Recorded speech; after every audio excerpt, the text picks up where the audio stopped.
Fertile couples अगर जिंदा रहना चाहते हैं ना, मेंटली हेल्दी रहना चाहते हैं, तो शहर बदल लें, और अगर शहर नहीं बदल सकते तो मुल्क बदल लें।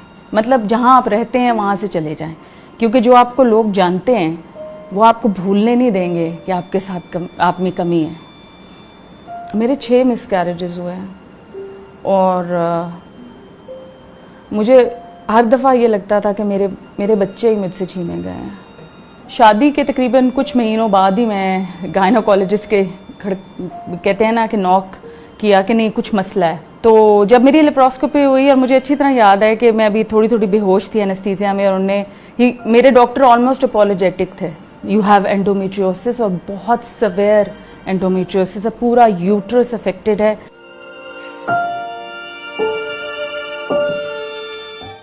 उसकी एंडोमेट्रियोसिस से लिंक्ड एक बहुत तकलीफ दे बात जो मेरे लिए थी कि उसकी वजह से मेरी औलाद नहीं हुई।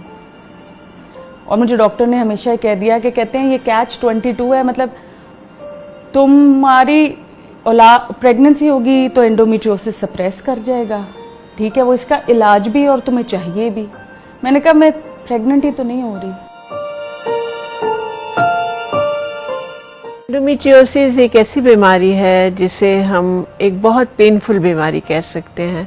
यूट्रस एक पीयर शेप्ड ऑर्गन है हमारा, और जिसको हम बच्चेदानी कहते हैं। इसके अंदर की लाइनिंग जो है उसको हम एंडोमेट्रियम कहते हैं। सो एंडोमेट्रियम की अल्लाह ताला ने एक जगह बनाई है कि इसको यूट्रस के अंदर होना चाहिए, लेकिन जब डेवलपिंग चाइल्ड के अंदर एंडोमेट्रियम अपनी जगह के बजाय किसी और जगह पर मौजूद होता है, और जैसे ही वो लड़की एडोलेसेंस में पहुंचती है और उसके पीरियड स्टार्ट होते हैं, तो जब भी वो एंडोमेट्रियम ब्लीड करता है, नॉर्मल ब्लीडिंग में तो ये होगा कि वो ब्लीड करेगी और वो ब्लीडिंग बाहर आएगी, लेकिन जो एबनॉर्मल एंडोमेट्रियम है किसी भी जगह पे मौजूद हो, जब वो ब्लीड करेगा और उसको कोई रास्ता नहीं मिलेगा, वो वहाँ पे कलेक्ट करेगा, तो ये ब्लड जो एबनॉर्मल कलेक्शंस करता है बॉडी के अंदर, पेल्विस के अंदर, तो वहाँ पे वो सिस्ट भी बन सकती हैं, वहाँ एडिशंस भी बन सकते हैं, चीज़ें एक दूसरे के साथ चिपक जाती हैं खून की वहाँ पे मौजूद होने की वजह से। तो होता ये है कि अक्सर लड़कियाँ जो हैं जब भी उनके पीरियड्स आते हैं वो बहुत ज़्यादा पेनफुल होते हैं। सबको पता था कि महीने के इस टाइम पे इसको एक दफ़ा तो अस्पताल लेके जाया जाएगा। सब मेरा मजाक भी उड़ाते थे, ड्रामा क्वीन भी कहते थे। अवेयरनेस बिल्कुल नहीं थी, मुझे भी नहीं पता था मेरे बॉडी में क्या हो रहा है।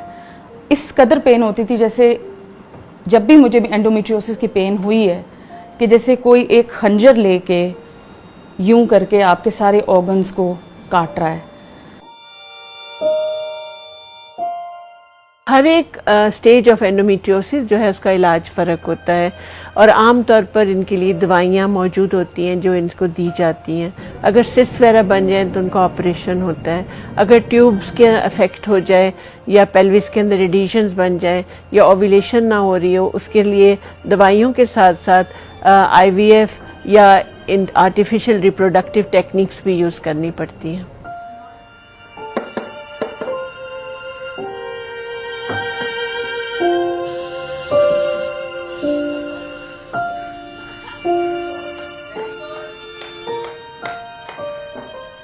मुझे बहुत गुस्सा आता था, मैं बात नहीं करती थी।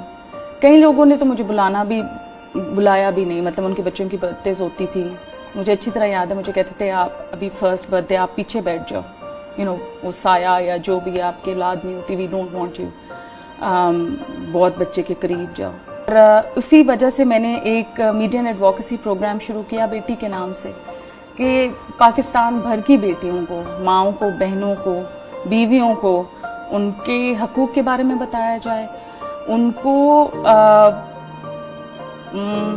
माशी तौर पे और सोशली भी एम्पावर किया जाए।